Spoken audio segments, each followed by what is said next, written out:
Dito sa Papa Dudut Stories, ikaw ay hindi nag-iisa.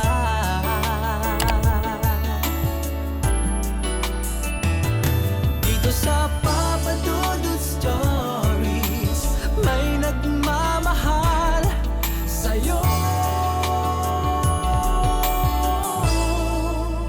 Papa Dudut Stories, Papa Dudut Stories. Dear Papa Dudut, sa lahat po ng mga nakatutok ngayon, huwag pong kalimutan mag-like, mag-share at mag-subscribe. Maraming salamat po sa inyong lahat.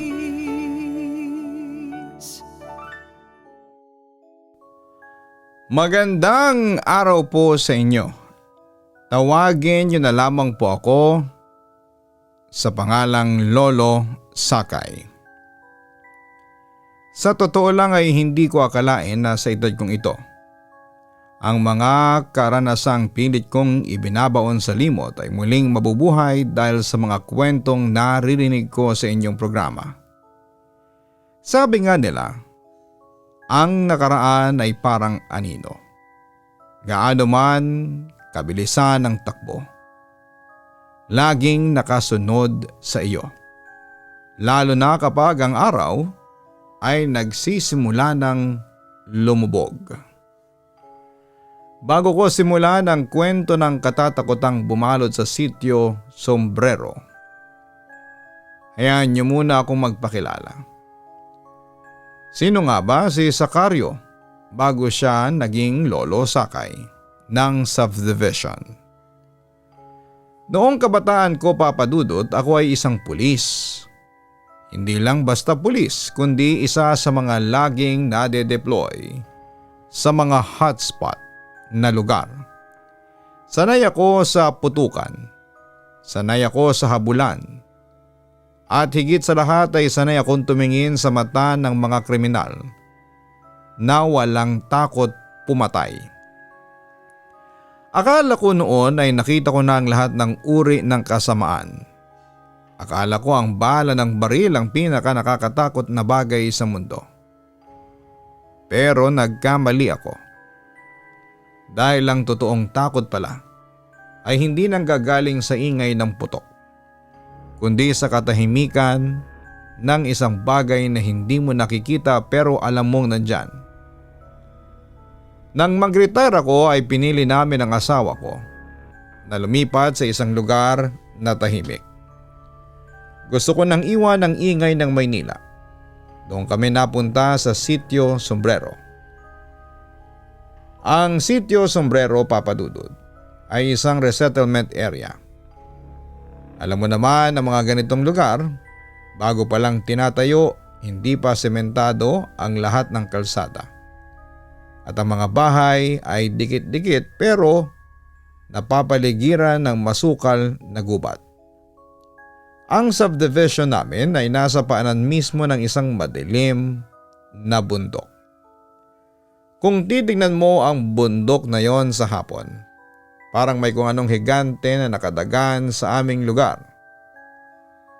Ang mga puno ay naglalakihan at ang ihip ng hangin ay laging may dalang amoy ng basang lupa at lumot. Noong una ay payapa naman, pero dahil bago pa lamang ang komunidad, kulang sa ilaw ang mga kalsada. Tuwing sasapit ng 6:00 ng gabi ang sitio Sombrero ay nagmumukhang isang ghost town. Diyan na nagsisimulang magkaroon ng mga problema. Nagsimula sa maliit na bagay. Nawawalang tsinelas, nawawalang labada, hanggang sa naging mga mamahaling gamit at mga alagang hayop. Ang nakapagtataka, walang nakakakita sa magnanakaw. Ang tanging naririnig ng mga residente ay ang malalakas na kaluskos sa bubong at ang kakaibang huni ng hayop na hindi mo malaman kung aso ba o ibon. Dahil sa background ko bilang dating pulis ay hindi ako pwedeng manatiling nakaupo lamang habang ang mga kapitbahay ko ay natatakot. Isang gabi ay pinuntahan ako ng Homeowners Association President na si Mang Carding. "Sakay," sabi niya sa akin habang nasa tapat kami ng aking munting bakuran. "Alam namin gusto mo nang mamahinga, pero ikaw lang ang may karanasan dito. Tulungan mo naman kaming mag-organisa ng mga tanod. Hindi na nakakatulog ang mga tao. May mga naririnig silang kakaiba. At ang mga nakawan ay hindi na biro." Sa totoo lang, Papa Dudut, ayaw ko na sanang bumalik sa ganong trabaho. Gusto ko na lamang mag-alaga ng mga tanim na sili at makipaglaro sa mga apo ko. Pero nang gabing yon, habang nag-uusap kami ni Mang Carding, may narinig kaming kaluskos mula sa itaas ng puno ng mangga sa tapat ng bahay ko. Itinapat ko ang aking flashlight pero wala akong nakita kundi ang naglalakihang dahon. Ngunit ang kakaiba, ang hangin na dumadaan ay amoy malansa. Amoy ng isang bagay na matagal nang patay. Doon ako napapayag. Sige Carding, ako nang magiging chief tanod. Pero kailangan ko ng mga taong matatapang at mapagkakatiwalaan. Sa unang gabi ng aking pag-upo bilang chief tanod, doon ko nakilala ang isang lalaki na magiging malaking bahagi ng kwentong ito, si Mang Tino. Si Tino ay nakatira sa dulo ng kalsada, malapit sa bukana ng gubat. Siya yung tipo ng tao na hindi mo mapapansin sa isang crowd. Tahimik lamang siya. Laging nakayuko at parang laging may malalim na iniisip. Noong nag-call for volunteers ako para sa mga tanod, siya ang unang lumapit sa akin. "Sir Sakay," tawag niya sa akin. May boses siyang parang hinihingal, mahina pero malinaw. "Gusto ko pong sumama sa ronda. Kabisado ko ang pasikot-sikot dito, pati ang mga daan paakyat sa bundok." Pinagmasdan ko si Tino. Mukha naman siyang matino. May bitbit siyang isang malaking sako na nakasabit sa kanyang balikat. "Anong laman yan, Tino?" tanong ko. Ito po ba?" Ngumiti siya ng bahagya pero ang mga mata niya ay hindi tumatawa. "Mga gamit lang po. Flashlight, tali at kaunting pangdepensa. Mahirap na po, baka may makaharap tayong hindi po natin inaasahan."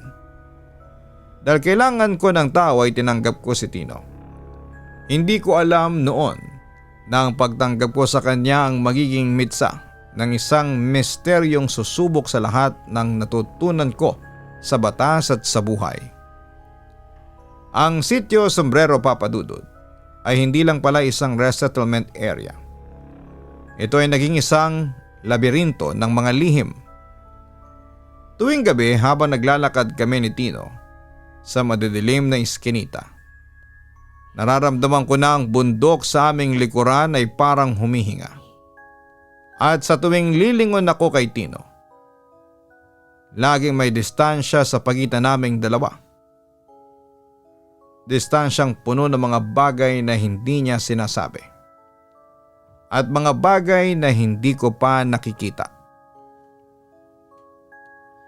Papadudot ang unang gabi ng aming pagroronda ay parang isang pelikula na unti-unting lumalabas ang kulay mula sa pagiging itim at puti.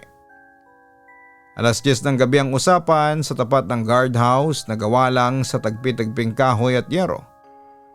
Nagtipon-tipon ang 12 lalaki mula sa iba't ibang phase ng subdivision. Dala-dala nila ang mga kung ano-anong pwedeng ipangdepensa. May hawak na batuta, may dalang tubo at ang iba ay may itak na nakasukbit sa bewang. Pero sa gitna ng ingay at untahan nila ay nandon si Mang Tino sa isang sulok. Nakasandal sa poste, yakap-yakap pa rin ang kanyang malaking sako. Hindi siya nakikihalubilo. Nakayuko lamang siya at tila may pinakikinggan sa hangin. "O mga kasama, makinig muna kayo. Simula ko. gamit ang boses pulis ko na nakasanayan ko na. Hindi tayo rito para makipag-away lang. Ang layunin natin ay maging mata at tenga ng Sitio Sombrero. Kapag may nakitang kahinahinala, sumipol o sumigaw, huwag susugod ng mag-isa. Naghati-hati kami sa 3 grupo. Pinili kong isama si Tino sa grupo ko, kasama ang 2 pang residente na sina Enteng at Garto. Gusto ko kasing obserbahan itong si Tino. May kung ano sa kanya na hindi ko mabasa, Papa Dudut. Bilang dating investigador, ang kutob ko ay bihirang magkamali at ang kutob ko kay Tino ay parang kape. Maitim at matapang. Habang binabagtas namin ang Phase 3 kung saan ang mga bahay ay hindi pa tapos at napapaligiran ng matataas na talahib, nagsimula nang maramdaman ang bigat ng atmosfera. Walang kuryente sa parting yon. Ang tanging liwanag ay mula sa aming mga flashlight na tila kinakain ng sobrang kapal na kadiliman. Sir Sakay, narinig niyo yun? Bulong ni Enteng at halatang nanginginig pa ang boses. Tumigil kaming lahat mula sa madilim na bahagi ng isang construction site. May narinig kaming kaluskos. Pero hindi ito kaluskos ng tao. Tunog ito ng mga kuko na kumakalmot sa semento. Itinutok ko ang flashlight ko sa direksyon ng tunog. Sa dulo ng liwanag ay may nakita kaming anino. Isang nilalang na tila aso. Pero ang laki ay hindi naman normal. Ang balahibo nito ay tila uling sa itim. At ang mga mata nito, Papa Dudut, hindi ko makakalimutan.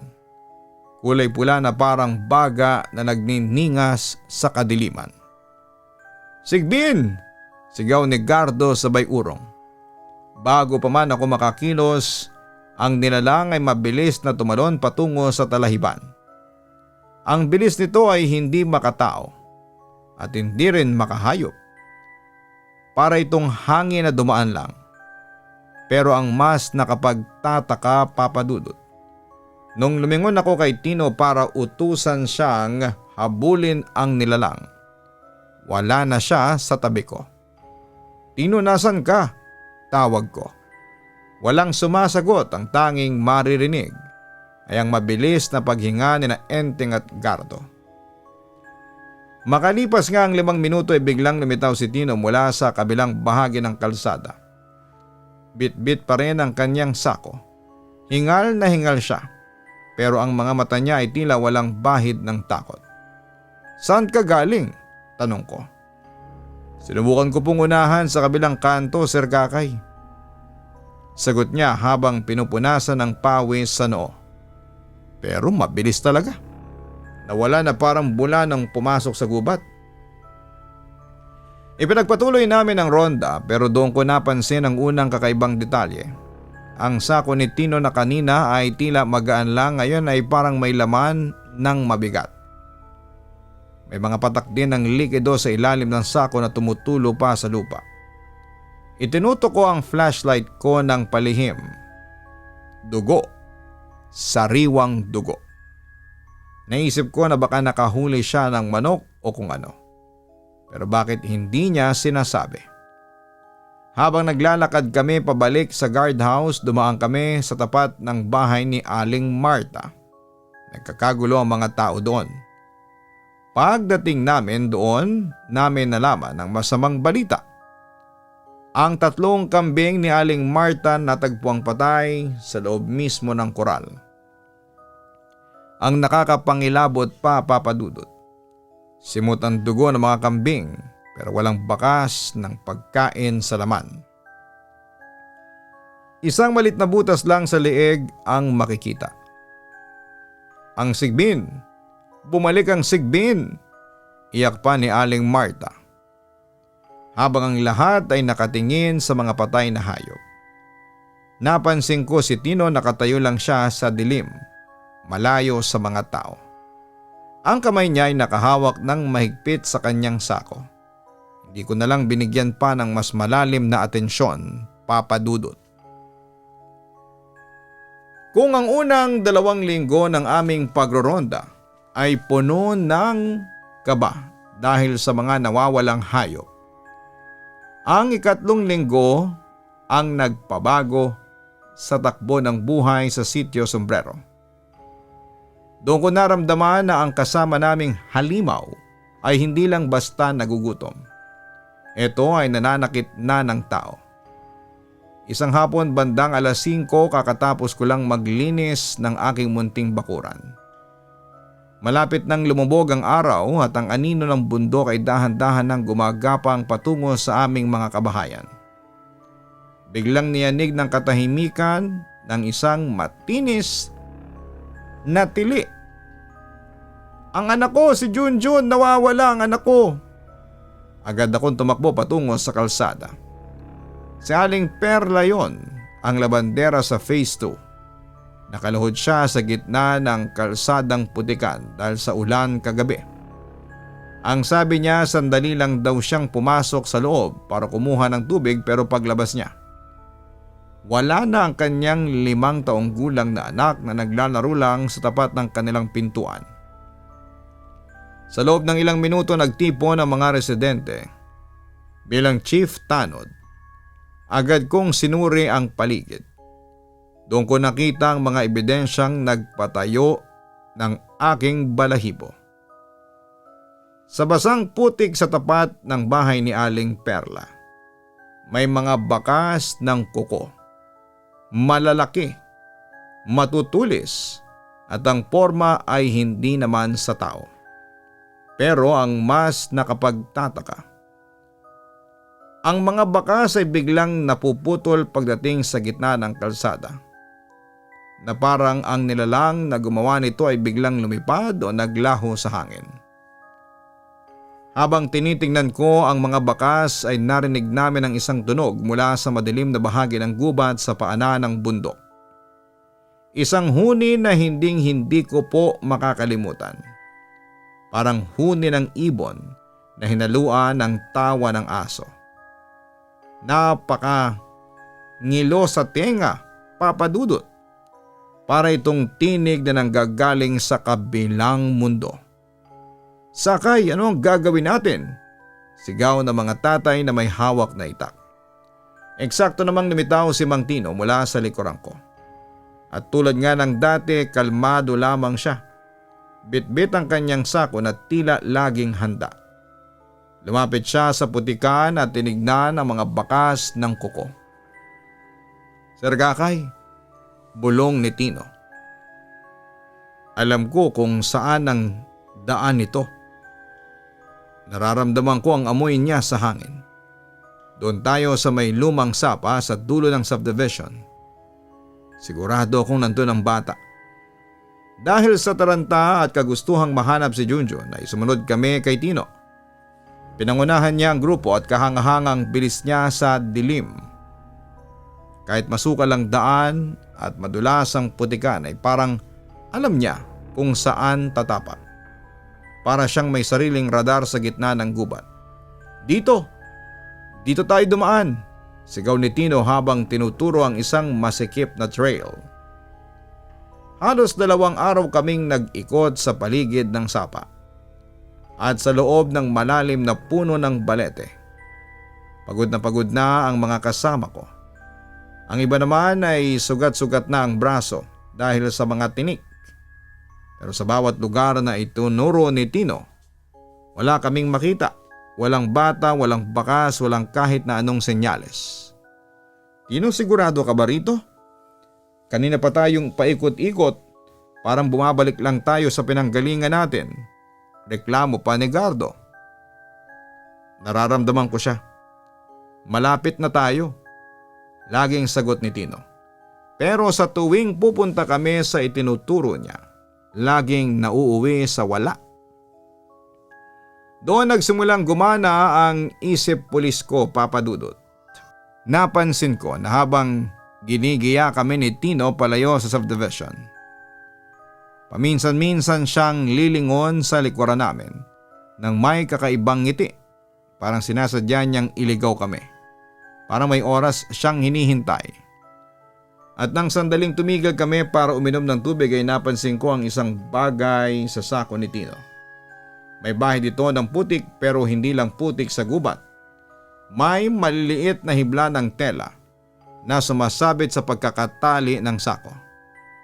Ang kulay, dilaw. Katulad ng kulay ng t-shirt na suot ni Junjun bago siya nawala. Nanlamig ako, Papa Dudut. Gusto ko siyang kumprontahin noon din pero kailangan kong maging maingat. Marami kaming kasama at madilim pa ang paligid.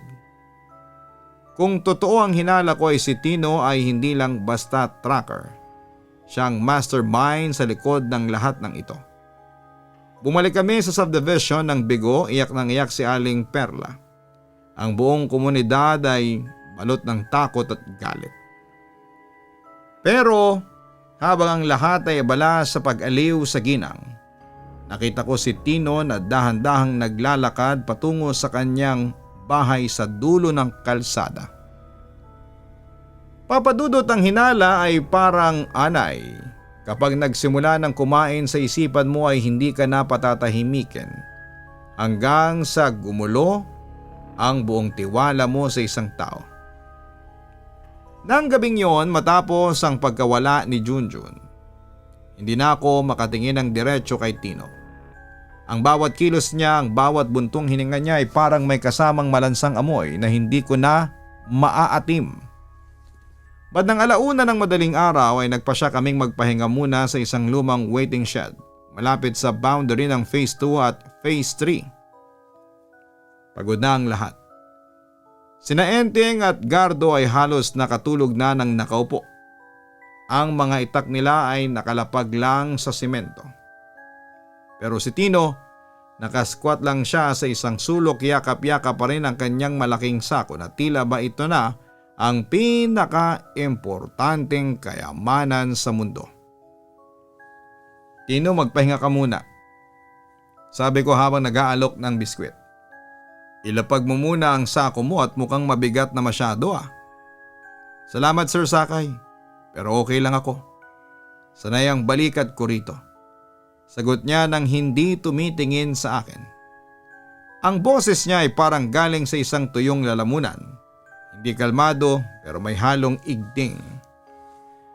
Maya-maya ay tumayo si Tino para umihi sa madilim na bahagi ng mga puno ng saging sa likod ng shed. Iniwan niya ang sako sa sahig pero nakasandal ito sa poste. Ito na ang pagkakataon ko, Papa Dudut. Ramdam ko ang kaba sa dibdib ko. Hindi kaba ng isang pulis na haharap sa barilan, kundi kaba ng isang tao. Napakaramdam ay bubuksan ang pinto ng impyerno. Dahan-dahan akong lumapit, Papa Dudut. Habang papalapit ako, ang unang sumalubong sa akin ay ang amoy.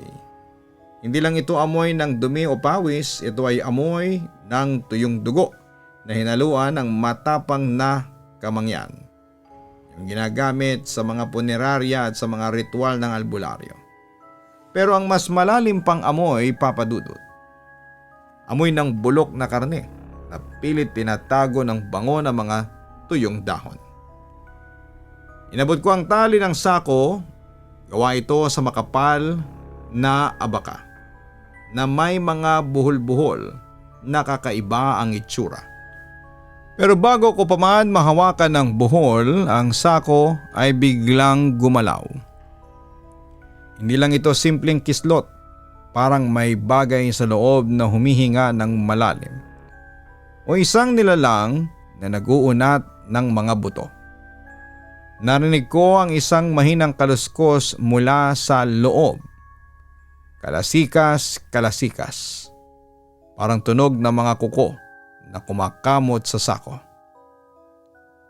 Sir Sakay, halos tumalon ang puso ko sa lalamunan ko. Nakatayo na sa likod ko si Tino. Hindi ko man lang narinig ang kanyang yabag. Ang dilim ng gabi ay tila pabor sa kanya. Parang bahagi siya ng anino. Tino, may langgam kasi. Baka pasukan itong gamit mo. Pagdadahilan ko na pilit na pinapakalma ang aking boses pulis. Ano ba talaga ang laman nito? Bakit parang gumagalaw? Tumingin si Tino sa akin. Sa ilalim ng malabong liwanag ng buwan, ang kanyang mga mata ay tila nagbago. Hindi na ito yung matang tahimik at parang may kung anong apoy na nagniningas sa loob nito. Anting-anting lang po ito, sir. Mahina niyang sabi habang dahan-dahang kinukuha ang sako at sinasabit muli sa kanyang balikat. Sa lugar na gaya ng Sitio Sombrero ay hindi sapat ang itak o baril. Kailangan mo ng panabla sa mga maligno. Ang sako na ito ay nagpoprotekta sa akin at sa inyong lahat. Proteksyon? Tanong ko. Pero amoy dugo, Tino. At may nakita kong hibla ng dilaw na tela kanina. Kay Junjun ba yon? Tumahimik ang paligid, Papa Dudut. Ang mga kuliglig ay tila tumigil sa paghuni. Isang mahabang saglit kaming nagtitigan. Akala ko ay susugod siya, akala ko ay eto na ang katapusan ko, pero bigla siyang ngumiti. Yung ngiting hindi umaabot sa mga mata. Marami pong dilaw na tela sa mundo, Sir Sakay. Baka guni-guni nyo lang po yun dahil sa pagod. Ang sabi niya habang dahan-dahang hinahaplos ang gilid ng sako. Sa puntong yon ay parang naramdaman ko na ang sako ay sumasabay sa pintig ng kamay niya. Huwag po kayong mag-alala. Ang mahalaga ay ligtas tayo habang kasama ko kayo. Hindi ako nakasagot. Alam ko sa loob-loob ko na nagsisinungaling siya. Ang anting-anting na sinasabi niya ay hindi para sa proteksyon namin, kundi para sa isang bagay na mas madilim. Habang naglalakad kami pabalik ay hindi ko na maalis ang tingin sa sako. Tuwing tatama ang flashlight ko rito ay parang nakakakita ako ng mga hugis sa loob. Hugis ng maliliit na kamay o baka naman likha lang yon ng aking takot. Ang alam ko lang, Papa Dudut, ng gabing yon ay hindi ako nakatulog. Ang amoy ng kamangyan at bulok na karne ay tila kumapit sa aking balat. At ang bawat pikit ko, naririnig ko ang kalos ko sa loob ng sako ni Tino. Ang katanungang bumabagabag sa akin ay tao pa ba ang kasama ko?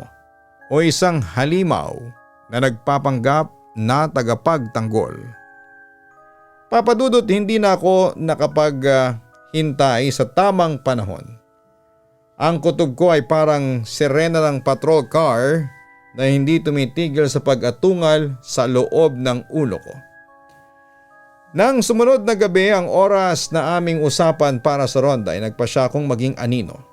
Isunod ko ang aking itim na jacket, iniwan ang aking flashlight at dahan-dahang gumapang patungo sa dulo ng kalsada. Sa bahay ni Tino.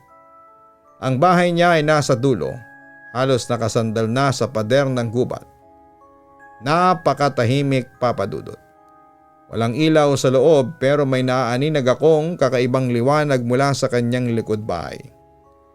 Paikot akong dumaan sa mga puno ng saging. Dahan-dahan.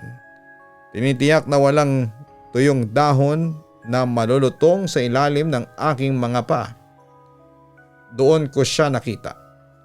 Nakatayo si Tino sa gitna ng isang bilog na gawa sa abo. Sa harapan niya ay may 7 itim na kandila na nagniningas kahit na walang hangin. Ang apoy nito ay hindi kulay orange, kundi lila na tila sumasayaw sa ritmo ng kanyang bulong. Nakabukas ang kanyang malaking sako sa kanyang paanan at doon ay lumabas ang amoy ng pumatay sa gutom ko. Ang amoy ng kamangyan at ang nabubulok na laman. Ilihim ang kilos. Takpan ang mata. Ang anino ko'y maging kapa.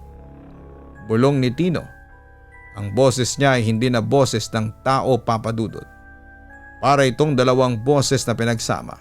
Isang matanda at isang hayop.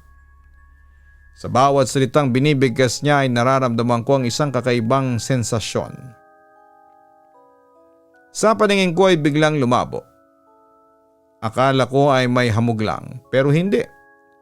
Para akong nilalagyan ng manipis na tela sa ibabaw ng aking mga mata. Ang paligid ay nagmukhang out of focus. At kahit na anong kuskus ko sa aking mata ay tila lalong kumakapal ang ulap na tumatakip sa aking paningin. Tagabulag, huling bulong ni Tino bago niya hinipa ng mga kandila. Sa isang iglap ay nawala ang ulap sa mata ko. Pero kasabay ng pagdilim ng kandila, nawala rin si Tino. Wala na siya sa gitna ng bilog. Ang tanging naiwan ay ang usok ng amoy asupre. Nanlamig ang buong katawan ko. Ito na ba yung sinasabi ni tatay noon? Ang kakayahang maglakad sa gitna ng mga tao nang hindi ka nakikita. Hindi pa ako nakakabawi sa gulat nang biglang niyanig ang katahimikan ng sitio Sombrero. Sabay-sabay na tumunog ang mga alarm sa 3 magkakaibang bahay sa Phase 2. Isang segundo lang ang lumipas ay narinig ko na ang sigawan ng mga tao. Ang sigbin! Ang mga sigbin lumulusob! Tumakbo ako pabalik sa main road. Doon ay nakita ko ang isang eksenang parang kinuha sa impyerno. Ang mga residente ay naglabasan. May dalang mga sulo at itak, pero ang takot sa kanilang mga mata ay hindi mabubura ng apoy. Sa gitna ng kalsada ay nakita ko sila 3 malalaking aso. Pero hindi sila ordinaryong aso, Papa Dudut. Ang laki nila ay parang mga batang baka. Ang kanilang mga mata ay nagbabaga sa pula. At ang kanilang pag-ungol ay tila tunog ng bakal na kinikiski sa simento. Mabilis silang nagtatakbuhan pabalik-balik sa gitna ng kalsada. Tila tinatakot ang sinumang lalapit. Habulin nyo! Huwag niyong hayaang makalapit sa mga bata! Sigaw ni Mang Karding habang iwinawagayway ang kanyang sulo. Halos lahat ng mga tanod at mga lalaki sa subdivision ay sumunod sa mga aso patungo sa madilim na bahagi ng creek. Nagkakagulo na ang lahat, hiyawan dito, takbuhan doon. Pero ako, Papa Dudut, tumigil ako sa gitna ng kalsada. May napansin akong hindi tama.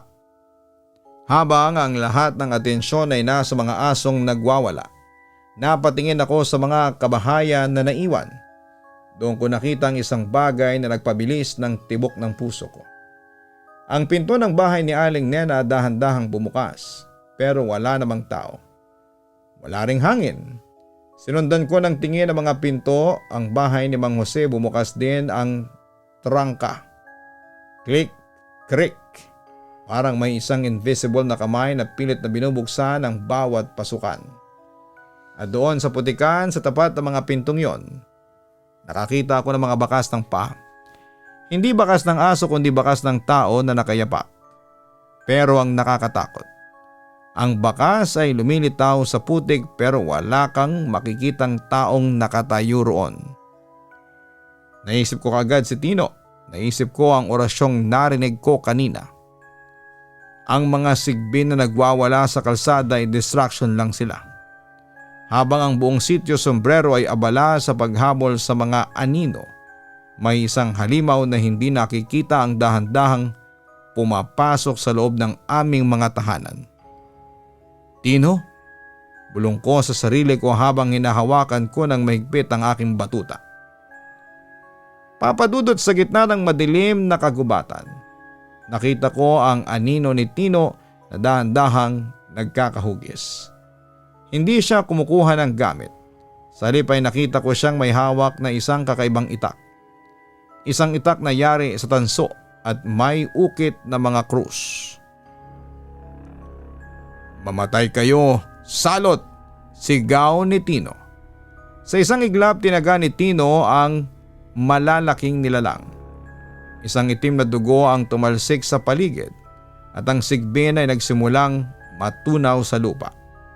Napatay lahat ni Mang Tino ang mga sigbin. Doon siya nagtapat sa akin habang hingal na hingal siya. Sir Sakay, ang angka namin ang tinalagang tagapagtanggol laban sa kanila. Ang tagabulag ay hindi para sa krimen, kundi para hindi matakot ang mga tao sa tunay na anyo ng labanan. Ang sako ko, hindi ito puno ng nakaw, Puno ito ng mga labi ng mga napatay kong salot para hindi sila muling mabuhay.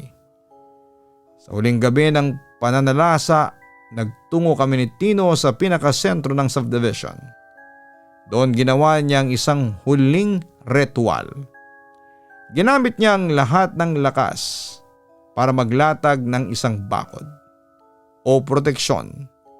Nakita ko siyang lumibot sa buong sitio Sombrero, nagtanim ng mga mahihiwagang bato at nagwisik-wisik ng langis habang bumubulong ng orasyon.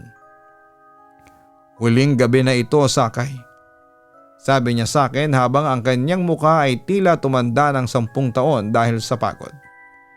Pagkatapos nito ay hindi na sila makakabalik dito. Pero kailangan ko na ring umalis. Ang misyon ko ay tapos na rito. Ang totoo nga, Papa Dudut. Pagkatapos ng gabing yon, tumigil ang lahat ng ingay. Wala nang nawalang hayop. Wala nang kalusko sa bubong. Ang sako ni Tino ay naiwan sa gitna ng kalsada. Puno na lang ng mga tuyong dahon at abo. Simula noon ay hindi na namin nakita si Mang Tino.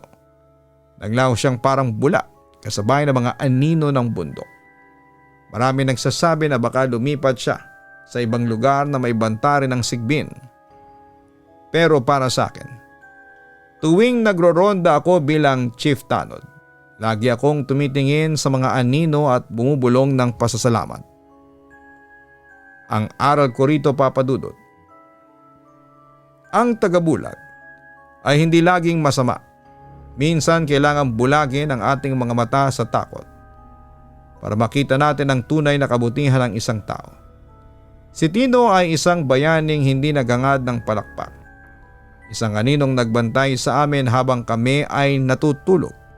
Maraming salamat sa oras, Papa Dudut. Hanggang dito na lamang ang sulat ko. Lubos na gumagalang, Sakay. Nakakaantig at punong-puno ng aral ang kwento mo, Lolo Sakay.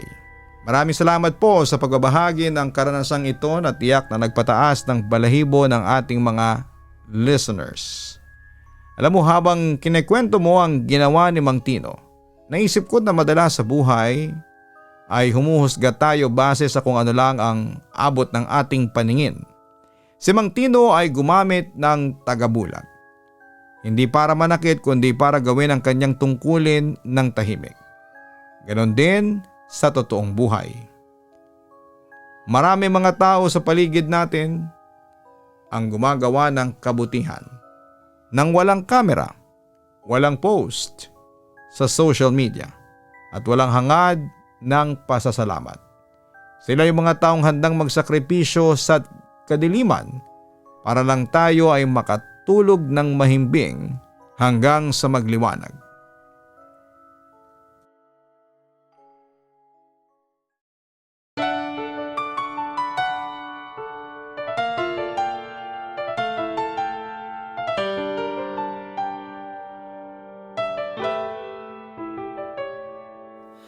Ang buhay ay mahiwaga, laging may lungkot at saya. Sa Papa Dudut Stories, laging may karamay ka.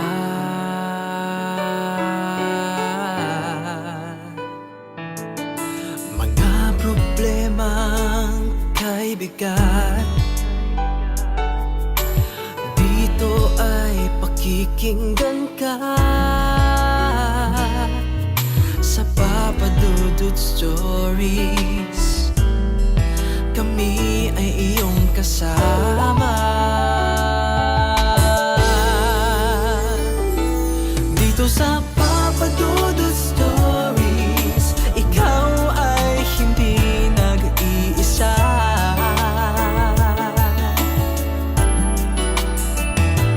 Dito sa Papa Dudut Stories, may nagmamahal sa'yo. Papa Dudut Stories, Papa Dudut Stories.